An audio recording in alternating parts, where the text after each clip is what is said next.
está connosco para falarnos da súa obra Tic-Tac, galardoada co Premio de Crítica Española e cualificada por Basilio Rosado como unha das mellores novelas de literatura galega. Pero o seu lector ten outras máis obras, outras moitas obras, como pode ser Polaroid, Círculo da Montaña dos Ollos, onde volve a aparecer Namo, dos personaxes de Tic-Tac, ou Calzados Dobles narrativa, Unha rosa en teatro ou Morgún en literatura juvenil, además de textos ensaísticos e autos de poeta. A finais dos 90, publicou en internet Botellona, os diarios de aforismos e o teatro, en retrospectiva pode considerarse o primeiro grau de escrito do lingua galega. Xamos. Para vos, un pouco de memoria sobre este libro, Tic-Tac, que xa hai desde 20 anos, que se foi publicado non nacerades vos. Hai 20 anos que foi publicado, de maneira que vos pensades que probablemente empecé a escribir 2 anos antes. Así que xa hai desde 22 anos desde que me puxen a decir vou facer máis ou menos este libro. Tic-Tac é un libro extraño, raro, difícil de situar. Fora non ten xénero. Quero dicir, a vos damos a ler un libro e dimos, este é un libro de contos, este é unha novela, este é un libro de poemas. Ben, que cousa é Tic-Tac? Pois é malo de dicir. É un libro de contos? Non é exactamente. Pois unhas cousas relacionanse coas outras. É unha novela? Tampouco é exactamente unha novela. Os críticos dixeron que era unha novela, a mí parece ben. Pero é unha novela? Non sei. Ser é un libro, chamo un libro. É un libro que ten, por un lado, eu digo que como, sabedes como son as caixas de galletas Cuétara, que as abres de surtido Cuétara e hai unhas de unha maneira e outras de outra, non? Pois, de alguma maneira, é un libro que responde a iso. Hai unha caixa e dentro hai unha diversidade de cousas distintas.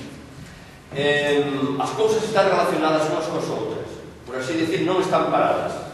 Non é unha cousa aquí, outra lá, non. Relacionanse unhas coas outras. Vas lendo un texto, e máis adiante daste de conta que outro texto distinto, que é dun estilo distinto, fai unha referencia, refírese a outra que xa te sona de antes, e logo non falou desto, ou deste tema, ou deste personaxe, ou mesmo ves un conto que logo se continúa máis adiante. Ben, todo isto son mecanismos que o que fan é que sexan moitas cousas distintas, pero que estean actuando, relacionándose unhas con outras.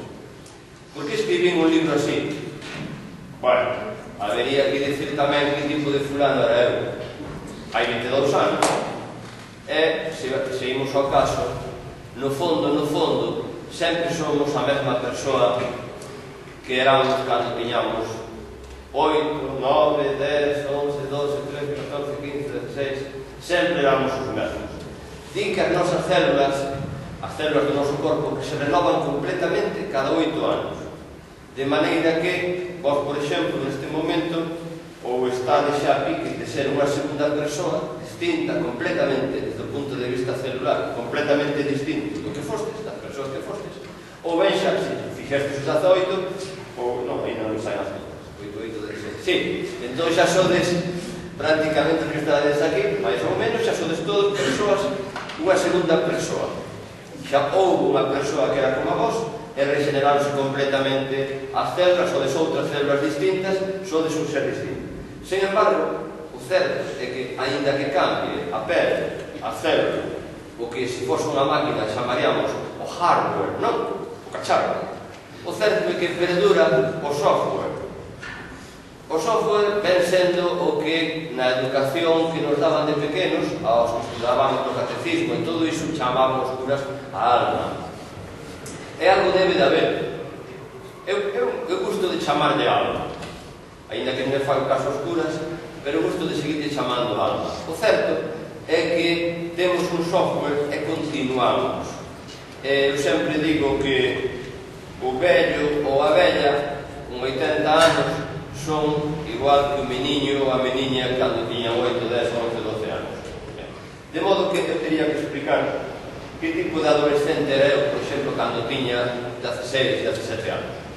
Cando eu tiña 16, 17 anos, eu quería ser artista. Non quería ser exactamente pintor, digo escritor, mas ben quería ser pintor. Ou as dúas cousas. Andaba entre pintor e escritor. Eu sabía que quería botar fora cousas que o meu non era matemáticas, non se me daba ben, tampouco xogaba ben ao fútbol, sachar non sabía sachar, había moitas cousas que non sabía facer. Outras sí, sabía despachar detrás do mostrador, tiña disposición para aprender oficios, fixera cousas, pero realmente o que a mí me iba máis eran cousas que me daban voltas na cabeza e podían ser de dúas maneiras, ou escribíndoas, contando palabras, contando cousas, ou dibujándoas, ou pintando. E finalmente acabei dedicándome á literatura, pero nunca deixei de lado o que era a pintura e as artes que chaman artes plásticas, pintura, escultura, esas cousas. E dentro diso eu quería ser un artista vanguardista. Que quere dicir iso? Pois un artista do século XX. No século XX foi un século, como sabedes, estudaste, supoño que en alguma asignatura, non sei onde se estuda, en arte ou en historia, en sociais, non? Pois as artes sufriron unha serie de cambios e, sobre todo, unha serie de crebaduras, romperon. Experimentouse por todos os lados. Os artistas empezaron a experimentar por todos os lados. Entón, eu quería ser, como é lógico a vosa idade, pois era rabudo, digamos, como artista, e quería facer unha arte pois rupturista, unha arte que non tivese límites, experimentar as cousas todas, ter liberdade, e facer unha arte experimental. De modo que de aí ven tamén que eu máis adiante, anos despois, acabase facendo libros que son libros experimentais. Libros como Polaroid, ou incluso outro libro anterior, ou libros como Tic-Tac. É dicir, son libros deliberadamente que xogan, que ensaian, que experimentan. Por iso digo eu que non é exactamente unha novela, non é exactamente un libro de contos, tampouco é un libro de poesía. Eu diría que é un libro poético. É dicir, son moitas narracións, moitas historias, é certo. Sin embargo, eu diría que é un libro poético no sentido de que cousa é poesía, que cousa é narración?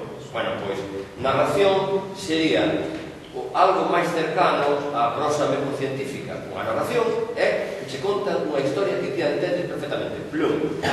Pode presumir a historia. Como é a historia?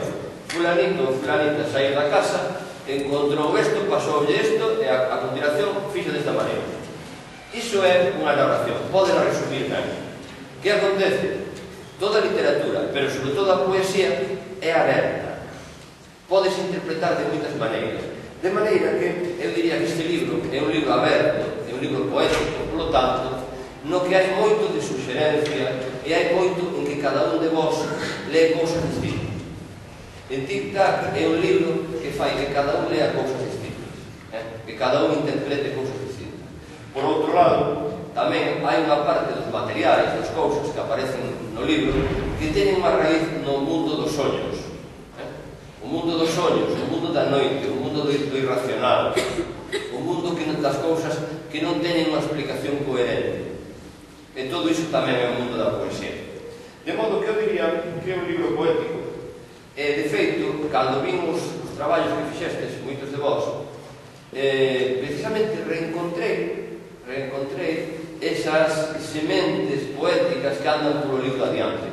Cando algúns de vos fixestes eses vídeos tan bonitos, tan perfeitos, tan suxerentes, pois collestes unha oración, unhas frases, un cachiño daqui, un cachiño de alá, e sacado do medio dun conto, do medio dun texto, aquel cachiño colocado ali, a min sonábame como a poesía. Eu recoñecía aí poesía. De maneira que si confirmastesme o vosso traballo na impresión que eu teño de que máis que unha novela propiamente, máis que un libro de contos propiamente, é un libro no que se contan moitas cousas, mas é un libro poético. Así o entendo eu. De todos modos, é un libro violento tamén. É un libro moi masculino. Eu teño dito que é un libro moi masculino. Os homes, sabedes que na psiquiatría tradicional, sobre todo no pensamento do fundador da psicoanálise, que se chamaba Sigmund Freud, como os supermercados Freud, os que hai por Pontevedra. Pois Sigmund Freud, pois, el pensaba que o ser humano completo era o home, porque tiñamos a gaita e máis o resto das cousas que sabedes vos. E en cambio a cousa era que a muller non estaba completa, porque faltaballe o que temos os homens, que nos colgan os homens pola parte de fora. Entón, esa é a idea que tiña Freud. Entón, o supermercado non. Entón, realmente eu creo o contrario. Eu creo que somos os homens os que nos faltan o que tenes as mulleres. De feito, tal como vai o mundo, tal como vai a ciencia, as mulleres acabarán podendo facer os fillos por libre. E xa non nos faremos falta os homens para facer fillos. É dicir, eu entendo que as mulleres sodes un ser humano máis completo do que somos nós, que somos os homens. No libro hai moito dos temores dos homens, hai moito das preocupacións e dos medos que temos os homens. O home, de alguma maneira, sempre hai un punto de desesperanza no home, porque os homens non podemos facer fillos. Podemos fazer fillos, axudar a unha muller a que faga fillos, pero vai a fazer ela. O fillo é dela, o fillo é da nai, sempre. Os homens poñemos unha semente, nese caso, e tal. Pero quero dicir que nos homens hai un punto de faltanos o que ten a muller, que é a esperanza. A muller é a que crea a vida, a que leva a vida con ela, e máis a que crea a vida. Entón, nos homens sempre hai unha cousa que nos falta a nós. E hai un punto sempre de desesperanza no home. Eu creo que na religión, por exemplo, na religión cristiana, católica, a figura da Virxe María é moi importante, porque é unha figura conciliadora, é mediadora, é a que tempera, a que equilibra entre uns e os outros, e é a que permite que se concilien os contrarios. Cando se o pai e máis o fillo se levan mal, está a Virxe María polo medio, está de algún modo conciliando. A figura feminina é fundamental na hora de solucionar o conflito e na hora de que haxa esperanza.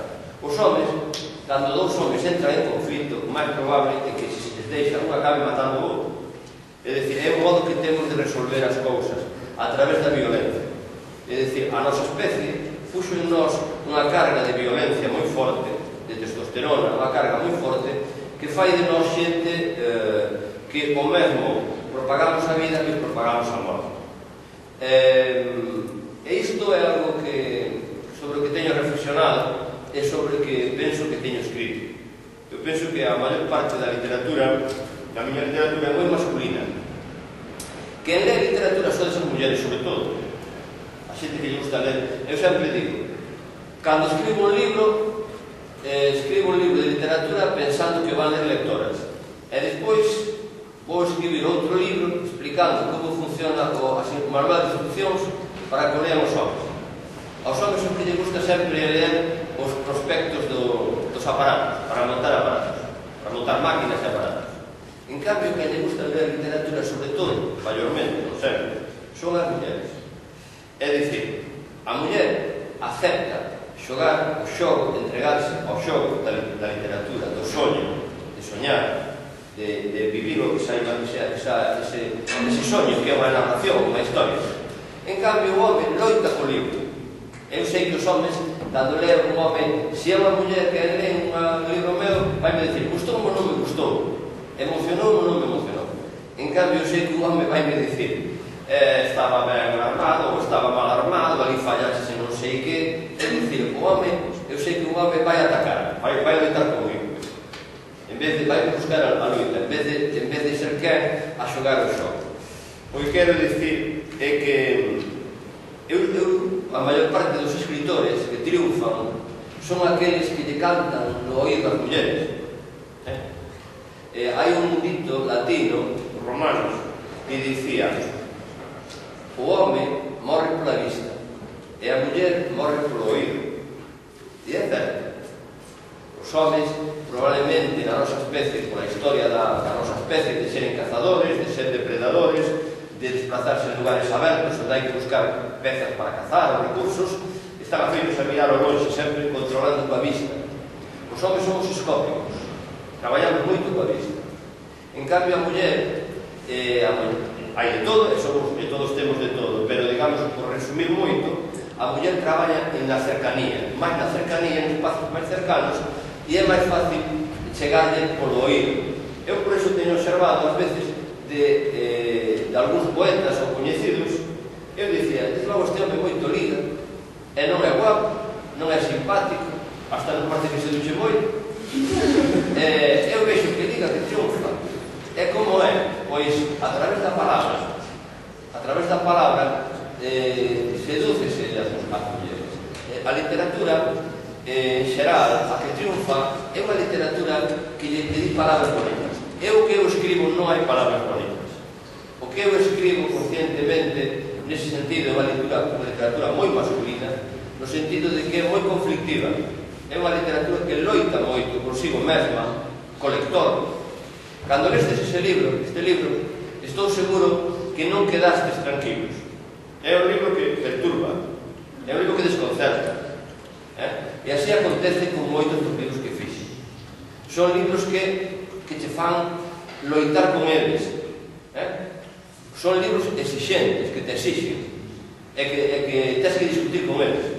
E vas non estar de acordo con cousas, vais a molestar a outras. É dicir, son libros de loita. Eu dou-me conta que a miña literatura, nese sentido, nunca puido ser, nin foi, nin será, para un público amplo de xente que lle guste ler historias de amor. As miñas, todo o que eu escribín son historias naquel, en xeral, sufrimento e conflicto. E a mí algún de vos está pensando, e logo porque non faz das outras que lle gusta máis a xente? Pois porque non me sai. Alguna vez, cando me dedicaba a eso, a miña xente, primeiro tivo a xente en Madrid e logo outro en Barcelona. A miña xente en Madrid dicíame, Suso, a ti esta novela saíche moi ben, unha novela que tiña nunha colección juvenil, e funciona moi ben, estáse vendendo moi ben. Por que non faz máis destes?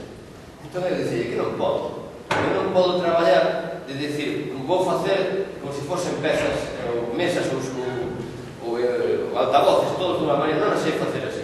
Eu, cada libro é distinto do outro, en cada momento teño que facer o que me apetece. Non sei facer a mesma cousa, repetila, ou facer unhas cousas. Eu teño que facer o que me preste a mí, senón non me sale ben. Entón, cando quixen facer esa novela, que che gusta, que funcionou moi ben, e que se vendeu ben, era porque dixen, vou facer isto, a ver como me sale. Ensaiei, e funcionou, vale. Pero agora, se quero facer o mesmo, non, xa me aburro. De maneira que eu non sei traballar a literatura para agradar ao lector, nin para que a min me saia ben o negocio. Entón, cada libro meu é distinto do outro. Cando fixe un libro xa non quero facer o mesmo, non quero repetir, porque me aburro, que xa o sei facer. O bonito da literatura e da arte son os desafíos. Eu respeto moito o traballo dunha persoa que fai móveis de cociña e fai os mesmos móveis de cociña durante uns anos hasta que cambia a moda e logo fai outros. Pero eu faría para vivir, naturalmente, e intentaría facer o mellor posible, pero no campo da arte non se pode facer sempre a mesma cosa. O campo da arte é descubrimento, aposta, risco, ensayar cousas, a ver se son quen a facer isto, a ver se son quen a facer agora esta outra cousa. Eu, polo menos, así o vivín, e o resultado é unha serie de libros moi distintos uns dos outros, e todos eles, casi non hai ningún deles que sexa un libro así, bonito, lindo, e que lle guste a moita xente. Todos eles son libros, eu digo que os lectores dos meus libros son xente dura, son xente hai que ser un pouco valente. Porque dan traballo. Bueno, a ver, falei moito. Non sei se me quedaron cousas. A ver, si, quedaron cousas. Por exemplo, fotografías, algún dibuixo, cousas así.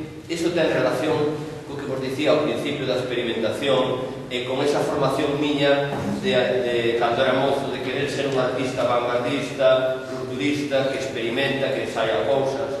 A miña idea era non unha novela, senón un libro, unha caixa de foguetes pa aquí, pa lá, pum, pam, pim, pam, que se moven, dinámica, e na que incluía, tiña cabida tamén a imaxe. Para min a imaxe tamén é moi importante, valoro moito as artes da imaxe, desde a fotografía, ao vídeo, aos filmes, a pintura, a escultura, todo. A ver, eu tenho unha pregunta que me facían a mí que ahora non se deberían facer, que por que tan dura? Por que a vida é tan dura? Por que repites unha realidade tan dura? Sí, ben, como vos dicía, os meus libros non son libros confortadores, conformadores, senón son libros perturbadores, é certo. E ten relación coa miña personalidade, coa miña propia personalidade, non é outra cousa. No fondo, mirade, na vida, as nosas opinións políticas, sobre fútbol, sobre cociña, sobre a vida, sobre a familia, sobre os estudos, en realidade o que fan é expresar a nosa maneira de ser. É dicir, non temos opinións basadas nunha crítica racional. A min, cando alguén di, hai que ser traballadores, hai que traballar, hai que ser disciplinados, eso si mo di é porque esa persoa é desa maneira. E cando outra persoa me di, non, a vida é para vivida, hai que levarlo con calma, hai que ir virando, hai que non sei que, eso é porque esa persoa é un palanquín, que gusta traballar. É dicir, as nosas ideas, ao final, o que argumentamos para os demais, realmente expresámonos a nós mesmos. Eu sou unha persoa, ese libro realmente, pois é unha radiografía, de algún modo, non completa, pero é como unha radiografía, ao mellor, da miña vida interior. Entón, por que é tan duro? Pois porque probablemente, indudablemente, sou unha persoa interiormente conflictiva. Que ocorre? Iso é malo ou bo? Para vivir é malo. Para a arte é bo. Para a arte é unha cousa boa. Porque a arte nace do conflicto. Se vos sabedes ser artistas de algún modo, ou ainda que non sexades artistas, a vosa creatividade, o que vos, a vosa chispa, o que vos vaiades alimentar, a vosa enerxía creadora, ser un carpinteiro, ser un mariñeiro, ser un empresario, un electricista, alguén que se vai a mover na vida, montar unha vida de familia, no que sexa, a vosa enerxía estará na vosa rareza, na vosa originalidade. Todos somos iguais. Hai un secreto da vida, é un secreto moi simple, e non nos lo explican nunca. E é que, no fondo, a todos nos acontecen as mesmas cousas. A vosa idade, e de nenos ainda máis, e ainda a vosa idade, cada un de vos, cada un de nós, pensa: eu son moi raro, fáltame isto, pásame isto, os demais tal, eu en cambio tal. É dicir, somos conscientes das nosas eivas, das faltas, das debilidades, ou do que nos fai distintos. E iso pésanos, de algún modo, creanos unha gran inseguridade na nosa sociedade, creanos unha gran inseguridade. Que acontece? Pois que ti estás a pensar iso. A persoa que está ao teu lado, mas a que está ao outro lado, que ti pensas, este vai mellor que a min, este dase mellor matemáticas, este é mellor nos deportes, este é mellor non sei que, estálle pasando o mesmo. De outro modo, pero tamén di, a min pásame isto, ou na miña casa pasa isto, ou a miña familia, ou na miña vida, ou a min. Todos temos fragilidades e debilidades. A verdade da vida é que todos temos cada un de nós unha vida particular, distinta dos demais, pero en todas elas vivímolas cunha sensación de estar sós, de ser raros. Todos somos raros. E ao mesmo tempo, eso é o feito de que todos sexamos raros, fai que todos sexamos iguais, porque todos somos raros, todos vivimos as mesmas conflictividades. Pero que ocorre? De onde está o que te fai a cada un de nós forte? No teu eu particular, na tua rareza particular. E no campo da arte, a creatividade, desde logo, sen dúbida, nace da tua subjetividade. Se ti pensas como todo o mundo, pois non vas ter nada original que dicir. O que vas dicir é o que di todo o mundo, o que xa está dito, o que xa anda por aí. Que é o que fai que teñas algo distinto que dicir? Que cultives, que busques que cousa hai en ti que é o raro, o que che fai distinto. Iso é o que che fai valioso. E iso vai te facer valioso na hora de tomar decisións, de buscar camiño na vida, na hora de decir como me vou desempeñar eu para conseguir un traballo, para conseguir que o meu traballo saia ben, para ser bon no meu traballo, na miña profesión ou no meu estudio. E o meu xeito, bueno, pois, esa é a vosa forza. No meu caso, este libro é tan duro probablemente porque sou unha persoa internamente moi conflictiva. Entón, fui un conflictivo de algún modo sempre. Cando era rapaz, pois era crítico os comportamentos autoritarios dos meus profesores. Eu viví nun mundo moi distinto do vosso. No meu mundo, eu agora que volvín ao ensino, chama-me a atención o mundo no mundo fago de broma a un alumno así e di, a nos caían os hostias por todo lado. A que te despistabas caía cheo. É dicir, nós pasábamos pola vida na miña infancia, había que estar atento que non se caese o mundo. Podíamos ir pola rúa, podía vir un adulto, unha persoa calquera, estabas a xogar con balón, o que fose, ou a correr, o que fose, molestábase e arreabache unha. Se era un guardia, arreabache outra. E chegamos a casa e arreabache a pai.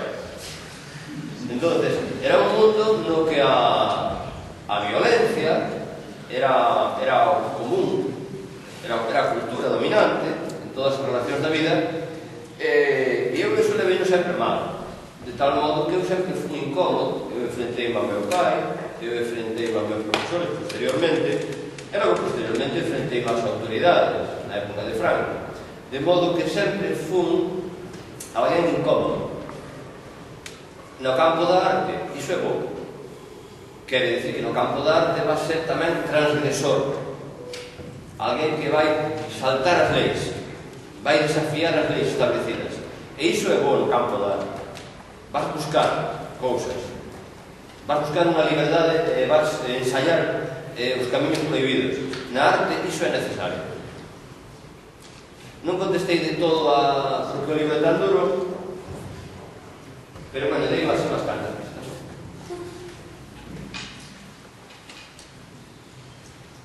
Despois dese libro, tamén é certo, quedei un pouco aborrecido, farto. Dixen, despois deste libro non quero, necesito outra cousa. E de feito, mesmo pensei deixar de escribir, porque dixen, bueno, xa botei fora todo o que quería decir xa botei fora. E salvoume como escritor que despois dun libro como Tic Tac, tan desesperado, fun quen a razonar comigo mesmo, a darlle voltas, e a escribir un libro que me parecía o libro máis esperanzado, e que se chamou A Sombra Cazadora. A Sombra Cazadora é un libro no que é un libro para mí moi emotivo, e no que hai esperanza. Precisamente quixen facer, despois de Tic Tac, un libro tan desesperado, quixen buscar a esperanza. Entón, A Sombra Cazadora para mí foi un libro moi importante porque permitiume de novo volver a escribir cousas buscando esperanza. Tic Tac é un libro como se fose desesperado, que non ten saída. Todos os conflitos están abertos e non hai unha esperanza, non hai unha saída. Todo é problema, todo é conflictividade, todo é violencia. Despois diso, salvoume, que é certo, salvoume que tardei, pero estive a punto de deixar de escribir porque cheguei á conclusión de que xa o que quería escribir xa botara fora todo.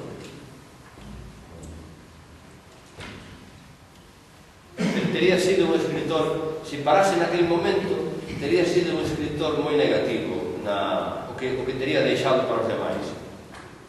O que máis me gustou? Ben, probablemente o último libro se chama Sete Palabras. Sete Palabras é un libro no que o que fixen foi investigar unha historia da miña familia que non coñecía. É dicir, a literatura serve para moitas cousas, non? Tamén para coñecer cousas novas. Había unha parte da historia da miña familia que non sabía dela, que era a familia do meu pai. A miña nai é dunha aldea aí detrás, na Barbadas, na parte de atrás, en terras de Lousano, unha aldea que se chama Camboño. Non saberedes dela. É a aldea máis bonita do mundo. É a terra do meu pai, en cambio, é de máis longe. É na provincia de Zamora, o meu apelido xa vedes que é de Toro. Pois, Toro é unha cidade moi linda, certo? Que pertence á provincia de Zamora. En Toro foi onde Galiza perdeu a historia. Aí foi derrotada a nobreza galega por Isabel a Católica. Entón, todo o noroeste peninsular, desde aquela, sobre todo o reino da Galiza, quedou sometido e quedou prácticamente a súa clase dirixente, os nobles, os que dirixían naquele momento a sociedade, quedou decapitada ao noso país. A nosa sociedade, a desgracia de Galiza, quedou firma e tacha na batalla de Toro. Ali foi a batalla onde se dirimiu a situación que vive hoxe aí no noso país. Se non tendes traballo, se perdemos as caixas de aforros, se a xente tivo que emigrar todo o século XX, se non hai expectativas nun país que é rico e, sin embargo, non hai expectativas de traballo, se Galiza está como está, isto ten unha orixe. As cousas non son teñen unha explicación, que ten unha orixe hai moito tempo. E houve un momento determinante que foi na batalla de Toro. Pero, bueno, o que importa é que dali veu un meu avó. E logo o meu pai era dunha terra na mesma provincia de Zamora. Este avó meu, que era moi pobre como ratos, foi de pastor traballar ali chamanlle pueblos. Realmente é unha aldea grande, pero bueno, pensan que é un pueblo. Eu cando lle dixen esta aldea, eles ríen, unha aldea, é unha aldea grande, pero chamanlle pueblo. Entón foi dar ao pueblo do meu pai, que era noutro sitio da provincia de Zamora que se chama Sallago. E fixádemos que parecenos que é un sitio longe, pero Santiago é Santiago. Ao final todo eran terras, todo o noroeste da península eran terras do mesmo espacio que era o reino do noroeste, o reino da Galiza. Entón o meu pai veu lá, e eu non sabía da familia do meu pai moitas cousas, casi nada. Cando o meu pai xa estaba moi vello e perdera o sentido, perdera a memoria, foi cando eu comprendín que tiña que averiguar esa historia. Entón, investiguei, fui alá, preguntei, andei polas portas, fui aos arquivos, os papéis vellos, e fui encontrando as pistas para saber quen era aquel home que me deu ese apelido de Toro, un apelido tan raro, o que levo cargando toda a miña vida. Non sabía quen era. Sabía o meu pai, pero non sabía quen fora que lle dera o apelido a ele. E así foi. Entón ese libro para min é o máis querido, porque aí descubrín algo da miña xente e de alguna maneira tamén descubrín tamén quen era ele. Porque mentras non sabemos de quen somos, non sabemos exactamente quen somos nós. Non sabemos de vez, dun modo completo, quen somos nós. E logo hai outro libro, Tic Tac foime moi celebrado pola crítica. Pero hai outro libro que lle quero moito máis, que foi o que me referín hai un momento, que se chama A Sombra Cazadora. E ese libro quero moito, que é un libro moi emotivo, en no que creo que conseguín xuntar dúas cousas, que é unha novela, unha historia que entretén, que prende pola trama, pero que ademais implica emocionalmente ao lector. É dicir, que cando ti estás lendo, meteste dentro, identificas cos personaxes e sofres e acompáñanos emotivamente ata o final. Cando chegas ao final, emocionas. Entón, ese libro, para min é o libro... O que acontece? Pois que, ás veces, ese libro, como está nunha colección juvenil, os críticos, os profesores, a xente que se dedica a esas cousas, pois di, non ten importancia. E a mellor non a ten, pero para min sí. Para min sí a ten. Para min o importante é conseguir un libro que funcione para o lector, que sexa, digamos, inteligente e que sexa profundo emocionalmente. En ese caso, eu creo que conseguín as tres cousas. A mí me gustaría preguntar sobre outro, deste nome. por ese... Home sen nome naceu primeiro para ser unha obra teatral. Eu tiña unha idea para unha obra teatral que era nun cuarto dun hospital, todos sabedes como un cuarto do hospital, pois nun cuarto do hospital con dúas camas, dous leitos, e había ali dous homes. A idea que tiña eu era vou escribir unha obra teatral na que os actores, cando representen no escenario, van a estar deitados. Van a estar deitados os dous, en cada unha cama, falan dunha cama cada cama da outra. A miña idea era que nunha cama, eran dous vellos, e que nunha cama estivese un vello que fora, na época do ano 36, cando foi o golpe de Estado, cando comezou a Guerra Civil, que fora un asesino, un falanxista que asesinara a xente, e na cama do lado, un que fora do lado contrario, e alguén que se safou de milagro de ser fusilado, de ser paseado, de ser asesinado por o outro e a súa cuadrilla, pero que, en cambio, sí que lle mataran os familiares ou amigos. Entón, que nunha cama do hospital os dous enfermos, no mesmo cuarto, coincidían que entón empezaban a falar unha cama con outra, como se fala no cuarto do hospital, e logo ti quen és, e logo a ti que che pasa, e logo tal, e pouco iban descubrindo, e logo ti és daqui, e logo tal, e tumba, e logo ti, e logo tal, e logo como te chamas, e logo ti estabas, e empezan a descubrir que foran esas persoas no pasado que tiñan esa relación. Entón era trasladar do ano 36, 37, 38, 39, os anos en que houve tantos asesinatos aquí, e houve xente asesinada e xente escapada, traer para a actualidade, agora xa vellos os dous, encontrarese de novo, a ver que acontecía. Que pasou? Pois que falara informalmente cunha xente do grupo de teatro de escribirlle a obra, pero logo vi que non tiñan interese, que xa tiñan outra programación, e dixen, non pasa nada, vou a escribir o mesmo, e voulle dar forma de novela. Entón, empecé a traballar no tema e acaboume saindo Home sin nome. Home sin nome é unha novela que conta moito de como foi o século XX na miña cidade, Santiago, desde logo, pero na Galiza, en España e mesmo na Europa. O protagonista vai desde unha aldea galega, pasando por Santiago, pasa por Madrid, e vai chega coa División Azul ata Leningrado. É dicir, cando as tropas nazis, non sei se sabedes, pero houve como 20 ou 30.000 españois que serviron voluntariamente nas tropas de Hitler.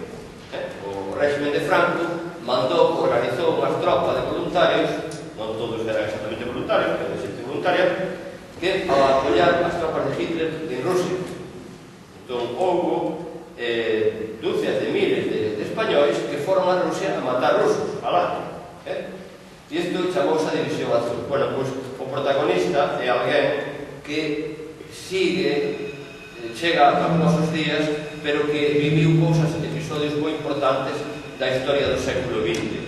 O que acontece é que fixen un protagonista non realista, fixen un protagonista, digamos, deformado. Era un home non unha especie de asasino en serio, un home máis que malo, moi malo, deliberadamente, unha especie de monstro. Quixen facer unha especie de monstro. E de feito, pois así tal. É un libro moi duro. Sí, pero o embrión está explicado, non? Non é nada. Sí, é certo, hai un personaxe na cama do lado, ao lado do vello, que é o protagonista, hai un personaxe que é Nano, e que ademais hai aspectos da vida de Nano, un personaxe de Tic Tac, da súa biografía, que quedan explicados en Home sin nome, sí. Xa non me acordaba, é que pasa uns anos.